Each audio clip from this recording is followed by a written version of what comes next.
Hi ಎಲ್ರಿಗೂ ನಮಸ್ಕಾರ. ನಾನಿವತ್ತೊಂದು tomato Baat recipe ತೋರಿಸ್ತಾ ಇದ್ದೀನಿ. ತುಂಬ ಈಸಿಯಾಗಿ ಮಾಡ್ಕೋಬೋದು, ಬೇಗನೆ ಮಾಡ್ಕೋಬೋದು.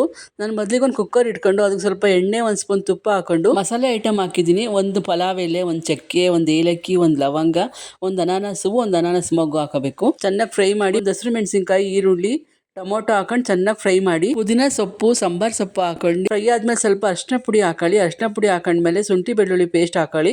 ಅದು ಚೆನ್ನಾಗಿ ಫ್ರೈ ಆದಮೇಲೆ ಅಚ್ಕಾರದ ಪುಡಿ ಅಂದರೆ ಮಟನ್ ಸಾರು ಪುಡಿ, ಗರಂ ಮಸಾಲ ಇಷ್ಟು ಹಾಕೊಂಡು ಚೆನ್ನಾಗಿ ಫ್ರೈ ಆದಮೇಲೆ ಮುಕ್ಕಾಲು ಲೋಟ ಅಕ್ಕಿ ಹಾಕ್ತಾಯಿದ್ದೀನಿ. ನಾನು ಇಬ್ಬರು ತಿನ್ಬೋದು. ಮುಕ್ಕಾಲು ಲೋಟ ಅಕ್ಕಿಗೆ ಅದೇ ಇಷ್ಟು ನೀರು ಹಾಕಬೇಕು. ಮುಕ್ಕಾಲು 2 ಸಲ. ಇದಕ್ಕೊಂದು ಸೀಕ್ರೆಟ್ ವಸ್ತು ಹಾಕಿದ್ದೀನಿ. ಅದಕ್ಕೆ ಏನು ಹಾಕಿದ್ದೀನಿ ಅಂದರೆ ಹಸುವಿನ ಹಾಲು. ನಮ್ಮ ಮನೆಗೆ ಯಾವಾಗಲೂ ಹಾಲು ತರ್ತೀವಲ್ಲ, ಹಾಲು ಹಾಕಿದ್ದೀನಿ. ಸ್ವಲ್ಪ ಒಂದು ಕಾಲು ಲೋಟ ಹಾಲು ಹಾಕೊಳ್ಳಿ. ಹಾಲು ಹಾಕ್ಕೊಂಡು ಉಪ್ಪು ಹಾಕ್ಕೊಂಡು ರುಚಿಗೆ ತಕ್ಕಷ್ಟು ಉಪ್ಪು ಹಾಕ್ಕೊಂಡು ಒಂದು 3 ವಿಷಲ್ ಕೂಗಿಸಿ. 3 ವಿಷಲ್ ಕೂಗಿಸಾದ್ಮೇಲೆ ಟೊಮೊಟೊ ಬಾತ್ ರೆಡಿ. ತುಂಬ ಚೆನ್ನಾಗಿರುತ್ತೆ, ಟ್ರೈ ಮಾಡಿ ನೋಡಿ. Thank you.